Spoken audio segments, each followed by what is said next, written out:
Keindonesiaan. Bapak Kiai Haji Arif Rahman Hakim sudah hadir di studio kami. Selamat pagi. Assalamualaikum warahmatullahi wabarakatuh. Waalaikumsalam warahmatullahi wabarakatuh. Ya, insya Allah kalau tujuan puasa kita adalah untuk meraih takwa ya Pak Kiai. Tetapi kita coba untuk bisa tahu sebenarnya apa tujuan utama puasa, dalil-dalil apa kemudian yang menguatkan upaya dan langkah kita untuk meraih takwa itu. Silakan Pak Kiai. Bismillahirrahmanirrahim. Alhamdulillahi rabbil alamin. Wassalatu wassalamu ala asrafil anbiya wal mursalin Sayyidina Muhammadin wa ala alihi wa ashabihi ajma'in. Allah subhanahu wa ta'ala mewajibkan ibadah puasa sesuai dengan ayat dalam surat Al-Baqarah ayat 183 yang memiliki tujuan utama, yaitu la'allakum tattaqun, agar kalian menjadi orang-orang yang bertakwa. Ya ayyuhalladzina amanu kutiba alaikumus siyamu kama kutiba alal ladzina min qablikum la'allakum tattaqun. Wahai orang-orang yang beriman, telah diwajibkan atas kalian berpuasa di bulan Ramadan sebagaimana telah diwajibkan atas umat-umat sebelum kalian, la'allakum tattaqun. Allah menutup ayat ini di akhir dengan ungkapan la'allakum tattaqun, agar kalian menjadi orang-orang yang bertakwa. Itulah al-ghayah al-quswa, tujuan utama daripada pelaksanaan ibadah puasa, agar membentuk pribadi-pribadi yang bertakwa kepada Allah. Ada peningkatan takwa. Oleh karena itulah seorang khalifah yang bernama Umar bin Khattab, beliau menjelaskan tentang takwa. Beliau menggambarkan seperti orang berjalan di atas sebuah jalan, lalu banyak kerikil-kerikil, banyak onak dan duri. Apa yang ia lakukan? Maka ia berjalan dengan hati-hati, jangan sampai menginjak onak dan duri itu. Itulah makna takwa. Dia berjalan di atas jalan kehidupan ini hati-hati. Dia memelihara dan menjaga diri, jangan sampai melakukan apa yang Allah murka. Jangan sampai melakukan apa yang Allah haramkan. Dia pelihara dirinya agar tidak terkena azab dan murka Allah. Maka dia selalu melaraskan, menyesuaikan ucapan perbuatannya selaras dan serasi dengan tuntunan Allah dan tuntunan Nabi Muhammad sallallahu alaihi wasallam. Allah Subhanahu wa taala menghubungkan keimanan dengan ketakwaan kepada Allah. Allah panggil dengan panggilan iman di dalam mewajibkan ibadah puasa. Allah sentuh iman di dalam memerintahkan untuk berpuasa di bulan Ramadan. Allah awali dengan harfun nida, yaitu huruf untuk memanggil, menyentuh iman. Panggilan keimanan, sentuhan keimanan. Ya ayyuhalladzina amanu, wahai orang-orang yang beriman. Hai, Allah panggil orang-orang beriman. Allah panggil dengan nidaul iman, dengan lafzul iman, dengan sentuhan iman. As-Syaikh Muhammad Ali As-Sabuni di dalam tafsir beliau Safwah At-Tafasir, beliau menjelaskan nadahum bilafzil imani liyuharrika bihim masyairat ta'ah wa yudhkiya fihim jazwatal iman. Allah memanggil mereka dengan lafaz iman. Wahai orang-orang yang beriman. Untuk apa Allah sentuh iman di dalam mewajibkan ibadah puasa? Liyuharrika bihim masyairat ta'ah, untuk menggerakkan rasa ketaatan, wa yuzkiya fihim jadwatal iman, dan untuk membangkitkan gelora spirit semangat keimanan. Hanya dengan iman orang mau memenuhi panggilan Allah. Hanya dengan iman orang mau berlapar-lapar, orang mau berhaus-haus, orang mau memenuhi panggilan Allah. Oleh karena itulah Iman itu adalah laksana generator pembangkit listrik. Semakin kuat daya bangkit itu, semakin kuat generator, semakin kuat daya bangkitnya. Maka orang kalau semakin lemah imannya, semakin lemah juga daya bangkitnya. Kalau tidak ada iman, maka tidak ada daya bangkit. Oleh karena itulah sentuhan pertama yang Allah sentuh adalah panggilan keimanan. Wahai orang-orang yang beriman, hanya dengan nuansa dan suasana iman orang mau memenuhi panggilan Allah Subhanahu wa ta'ala. Oleh karena itulah puasa yang dilakukan dasari karena iman kepada Allah, bukan euforia, bukan ikut-ikutan, apalagi maaf karena malu sama tetangga lalu dia berpuasa. Bukan itu menjadi dasar puasa, tapi dasar puasa adalah imanan wahtisaban. Karena beriman kepada Allah kita puasa, maka puasa meningkatkan iman kepada Allah. Oleh karena itulah Nabi kita Muhammad sallallahu alaihi wasallam bersabda, "Man shoma ramadhana imanan wahtisaban, ghufira lahu ma taqaddama min dzambi." Barang siapa berpuasa di bulan Ramadan dasarnya karena iman kepada Allah dan mencari ridha Allah, maka dosa-dosa yang telah lalu diampuni oleh Allah Subhanahu wa ta'ala. Maka dengan puasa dasarnya karena iman kepada Allah. Dia puasa karena iman, dan dengan puasa maka meningkatlah iman, maka meningkatlah ketakwaan kepada Allah Subhanahu wa ta'ala. Oleh karena itulah puasa yang diminta oleh Allah Subhanahu wa ta'ala adalah puasa bukan hanya sekedar menahan makan, bukan hanya sekedar menahan minum di siang hari.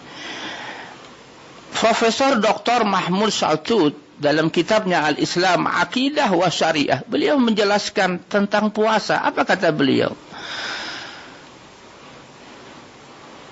Laisa siyam bimujarradi al-imsaki anil akli wasyurbi wal jima'. Innama al-imsak an kulli ma yunafi al-iman wa la yattafiqu wa fadilatat taqwa wal muraqabah. Bukanlah puasa yang dituntut oleh agama itu hanya sekedar menahan makan, minum dan jima di siang hari, bukan itu. Tetapi al-imsak an kulli ma yunafi al-iman wa la yattafiqu wa fadilatat taqwa wal muraqabah. Menahan pula dari semua yang tidak selaras, tidak serasi dengan iman. Menahan segala sesuatu yang bertentangan dengan iman, dan menahan segala sesuatu yang tidak selaras, tidak sesuai dengan keutamaan takwa dan muraqabah. Oleh karena itulah puasa yang diharapkan adalah bukan hanya sekedar menahan makan minum. Karena kalau hanya sekedar menahan makan dan minum, tapi dia melakukan kemaksiatan yang lain, bagaimana dia ingin mencapai derajat takwa sebagai sebuah tujuan utama daripada puasa? Puasa yang diinginkan oleh agama bukan hanya sekedar menahan makan minum di siang hari, tapi menahan anggota badan dari segala maksiat kepada Allah. Al-Imam Al-Ghazali di dalam kitabnya Ihya Ulumuddin itu membagi tingkatan puasa menjadi 3 tingkatan. Ada saumu al-umum, inilah tingkat yang paling rendah, hanya sekedar menahan makan minum di siang hari. Kita tidak ingin sampai pada derajat itu, kita ingin naik kelas, yaitu derajat spesial, VIP, yaitu derajatnya orang-orang saleh, yang bagaimana bukan hanya sekedar menahan makan minum di siang hari, tapi menahan semua anggota badan kita dari melakukan maksiat. Mata berpuasa dari melihat yang Allah haramkan, telinga berpuasa dari mendengar yang Allah haramkan, mulut berpuasa dari berucap dan berkata yang Allah haramkan, ghibah, fitnah, mencela, berita hoax dan lain sebagainya. Tangan berpuasa dari melakukan yang Allah haramkan. Kaki pun ikut berpuasa dari melangkah ke tempat-tempat yang tidak baik. Allahu Akbar. Kemudian Al-Imam Al-Ghazali dalam kitab Ihya Ulumuddin itu agar kita mencapai derajat as-salihin, untuk mencapai derajat takwa.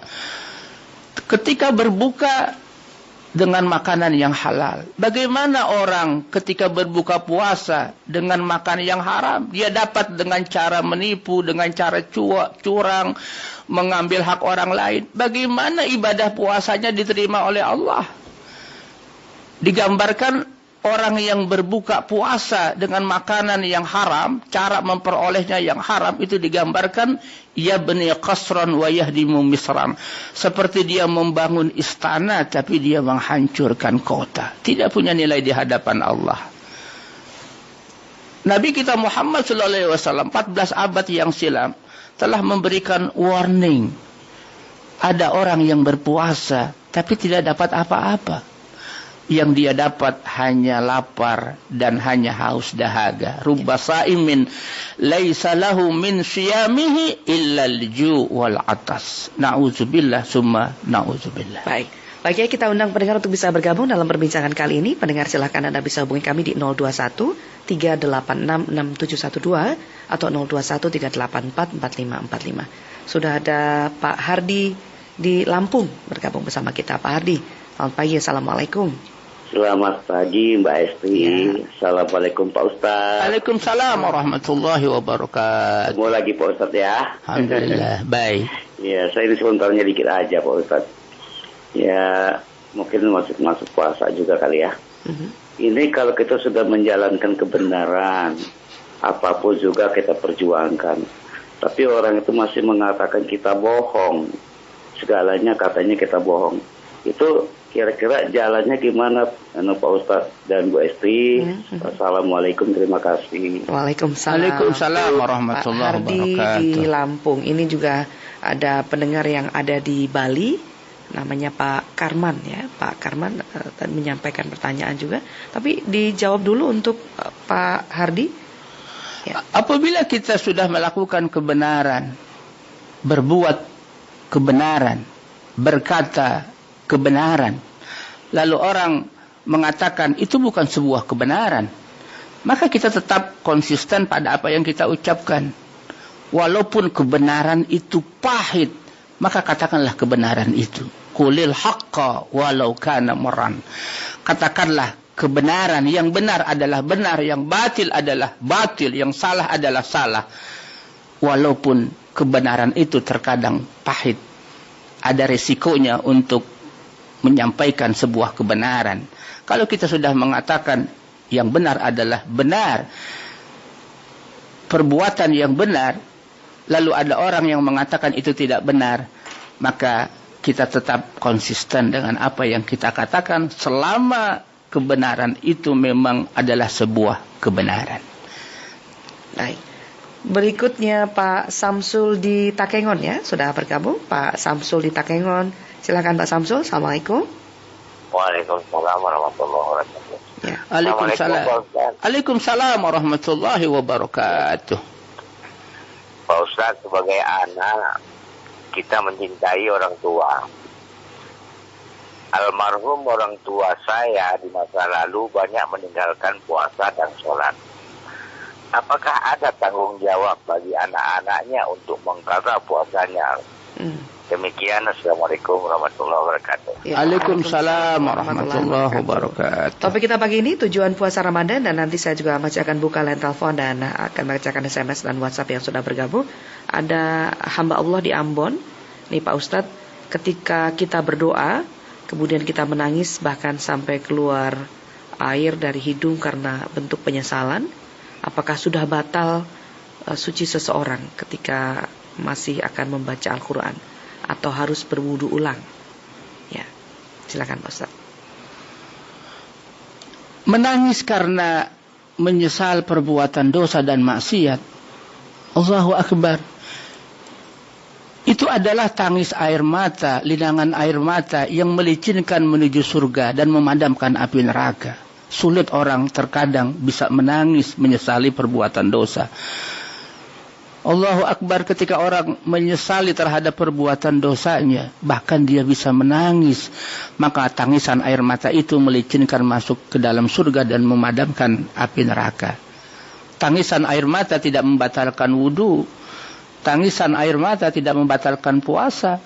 Bahkan sering-seringlah kita menangis. Sering-seringlah kita ingat dosa. Kalau kita tahu kita banyak punya dosa, maka seringlah kita menangis di hadapan Allah. Daripada kita banyak tertawa, lupa terhadap maksiat. Maka sangat indah orang yang sering menangis karena takut kepada Allah. Mengingat menyesali perbuatan dosanya. Bagaimana orang yang mengganti puasa orang tuanya? Itu adalah sebuah perbuatan yang baik. Orang yang berhutang, maka dia mesti membayar hutang kepada manusia. Apalagi kata Nabi, hutang kepada Allah. Fadainullahi ahaqqu bil qada. Hutang kepada Allah itu lebih berhak untuk dibayar. Orang tua yang sudah meninggal, lalu dia ada hutang puasa. Maka seorang anak dibolehkan untuk berpuasa mengkodok hutang orang tuanya. Dan itu dibolehkan. Dan itu dibenarkan. Dan anak mendapat pahala. Dan orang yang telah meninggal pun itu mendapatkan bagian pahala. Baik. Jadi bentuknya seperti apa ini? Ketika misalnya mau membantu istilahnya menyahur hutang puasa dan juga sholat orang tua ini. Orang tua yang memang anaknya sudah tahu bahwa dia punya hutang puasa. Lalu qadarullah dia meninggal dunia. Anaknya tahu bahwa orang tuanya punya hutang puasa. Maka anaknya itu membayar hutangnya. Dosa hutang kepada manusia saja harus dibayar. Fadainullahi ahaqqu bil qada. Hutang kepada Allah lebih berhak lagi, lebih wajib lagi untuk dibayar. Maka yang mengqada, yang membayarnya anaknya, dan itu dibolehkan. Bagaimana kalau salat? Kalau salat tidak ada. Kalau salat itu tidak ada untuk diqada oleh orang ahli warisnya. Karena itu tidak ada dalilnya, sementara puasa ada dalilnya. Bagaimana kalau ayah kita, orang tua kita, anaknya sudah tahu banyak meninggalkan sholat? Maka mohonlah ampun kepada Allah. Itulah hanya kewajiban anak terhadap orang tuanya. Banyak-banyak memohonkan ampun untuk orang tua. Rabbighfirli wali walidayya warhamhuma kama rabbayani shaghira. Ya Allah, ampunilah dosaku dan dosa ayah ibuku. Sayangilah mereka ya Allah sebagaimana mereka telah menyayangi aku sejak kecil. Maka doa anak yang saleh itu mengalir kepada ayahnya. Ayahnya senang di alam kubur ketika mendapatkan doa dari anaknya itu. Dan anaknya itu bisa melakukan amal-amal baik diniatkan untuk ayahnya. Sedekah kepada fakir miskin dengan niatkan sedekah itu diberikan pahalanya untuk ayah, untuk ibu yang sudah meninggal. Dan itu dibolehkan. Secara spesifik kalau misalnya orang tua punya hutang puasa, apakah kita harus menyahurnya dalam bentuk puasa, diniatkan untuk puasa untuk orang tua kita? Betul. Kita niatkan untuk qada orang tua kita yang telah meninggal dunia. Begitupun sedekah yang dikeluarkan oleh anaknya, maka niatkan pahalanya mudah-mudahan diberikan kepada orang tuanya. Itu pertanda anak yang baik, birrul walidaini, tidak putus hubungan silaturahim walaupun orang tuanya itu sudah meninggal dunia. Baik. Berikutnya Pak Karman di Bali, Pak Kiai, ketika sedang puasa kemudian menghirup minyak harum, batal tidak puasanya. Kemudian kalau misalnya mau bayar fidyah, berapa jumlah uang yang harus saya bayarkan? Sudah kita jelaskan kemarin itu tentang fidyah ya. Fidyah itu adalah fidyatun ta'amu miskin. Memberi fidyah kepada fakir miskin. Itu besarnya berapa? Itu besarnya 1 mud, sekitar 0,6 gram. Ya. 3/4 liter beras. Itu standar minimalnya. Tapi kalau kita mau berbuat baik, kita lebih dari itu. Faman tatawwa'a khairan fahuwa khairul lah. Ada yang kita bisa berikan fidyah itu dalam bentuk uang dibolehkan, atau dalam bentuk beras itu dibolehkan. Beras yang biasa kita makan lalu kita konversikan dengan uang. Ya. Berapa nilainya? Ya, saya mau sapa dulu pendengar yang nomor akhirnya 086 bergabung lewat SMS. Ini soal apa hukumnya orang puasa berkumur di siang hari. Kemudian melalui pesan WhatsApp ada nomor akhirnya 1921. Selamat puasa Pak Ustadz dan Kru RRI. Ingin tanya, kalau orang puasa batal atau tidak berbuat kebohongan, misalnya dalam melakukan pekerjaan dan kewajibannya. Ya, apa yang membatalkan puasa? Tadi 2 penanya bergabung. Episode yang lalu sudah kita jelaskan hal-hal al-mufattirat yang membatalkan puasa secara fikih gitu. Kalau orang hanya sekedar minyak wangi kemudian terhirup, itu tidak membatalkan karena ketidaksengajaan. Ya. Dan itu tidak membatalkan. Termasuk ketika berkumur-kumur lalu tanpa sengaja tertelan gitu, sedikit saja. Maka ketika puasa upayakan agar tidak berlebihan ketika kita berkumur-kumur.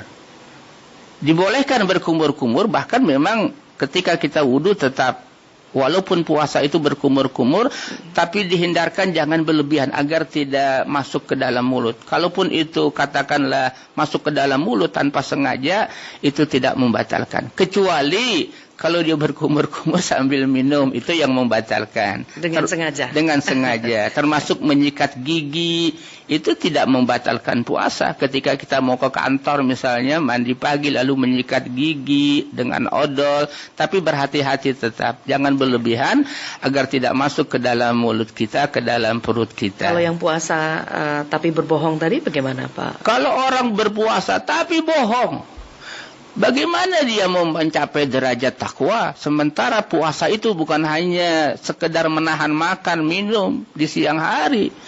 Tapi puasa itu ada tujuan yang paling utama, mencapai derajat takwa. Kalau orang puasa tidak mencapai derajat takwa, ada something wrong dalam puasanya. Tapi batal tidak puasanya? Puasanya secara fikih sah, tapi tidak punya nilai di hadapan Allah. Bagaimana orang berpuasa tidak punya nilai di hadapan Allah? Itulah yang disabdakan Nabi. Nabi 14 abad yang silam telah memberikan tahzir, peringatan, berapa banyak orang yang berpuasa tidak dapat apa-apa.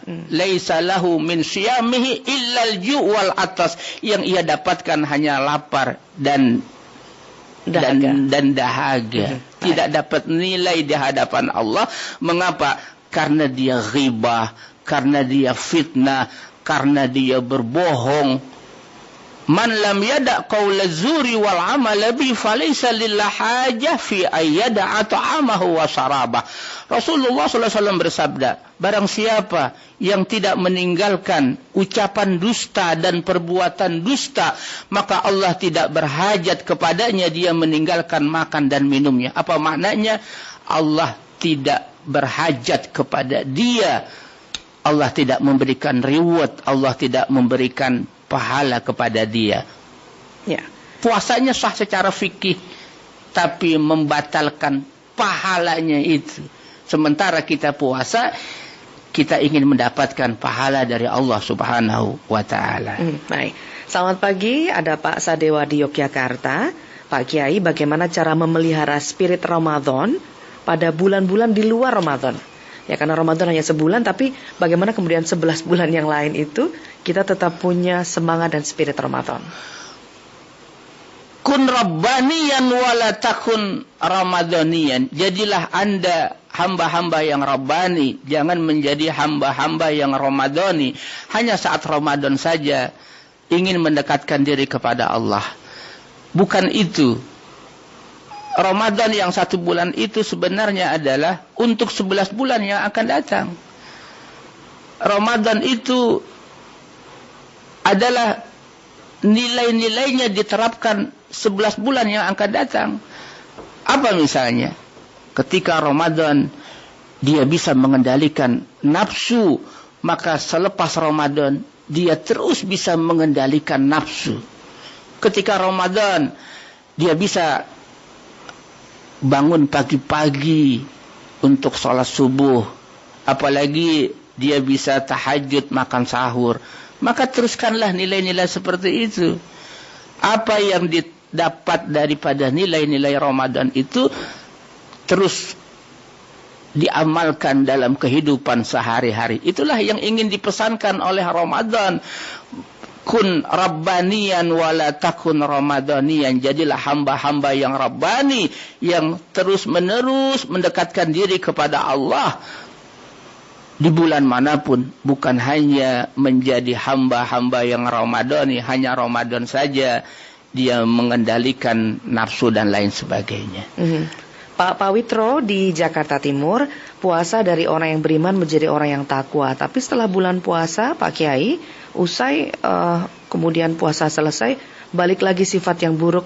Bagaimana hukumnya ini, Pak Kiai? Inilah yang tidak ada di dalam puasa itu tidak punya taksir, tidak punya pengaruh positif. Sementara puasa yang diinginkan oleh agama memberi pengaruh positif dalam hidup dan kehidupannya. Oleh karena itulah puasa yang diharapkan oleh agama bukan hanya sekedar menahan makan dan minum, tapi mempuasakan juga anggota badan kita, agar saat setelah Ramadan selesai, nilai-nilai Ramadan terus bisa diterapkan dalam hidup dan kehidupannya. Orang yang hanya bisa mengendalikan nafsu saat Ramadan, lalu di luar Ramadan tidak bisa mengendalikan nafsu, berarti dia belum berhasil di dalam melaksanakan ibadah puasa.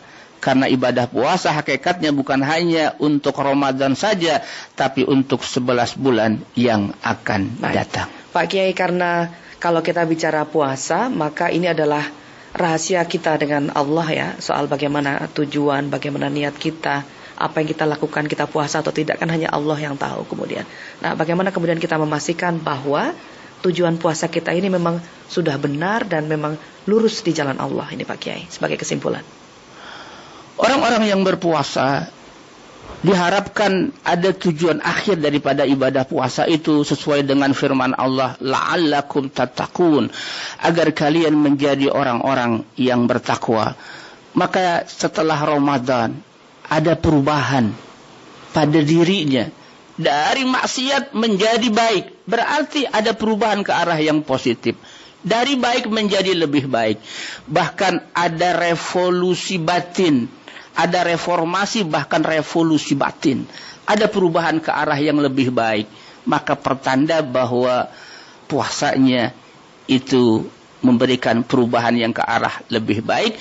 Maka dia telah mencapai derajat takwa, karena ada sebuah perubahan ke arah yang lebih baik. Dari maksiat menjadi taat, dan dari taat menjadi lebih taat. Kalau ketika Ramadan tidak ada perubahan sama sekali, apalagi terjadi penurunan, na'udzubillah summa na'udzubillah, maka itu berarti dia tidak berhasil di dalam puasanya, dan dia tidak mencapai derajat takwa kepada Allah Subhanahu wa ta'ala. Baik. Terima kasih Pak Kiai sudah hadir bersama kami pagi ini. Dan untuk Anda yang sudah bergabung lewat telepon, SMS maupun WhatsApp, insya Allah kita akan bertemu lagi besok. Mau bahas apa ini kita besok pagi ini Pak Kiai?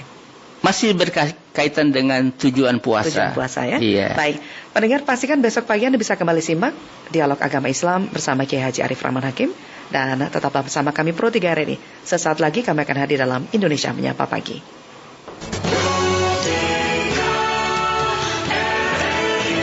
Suara Identitas Keindonesiaan.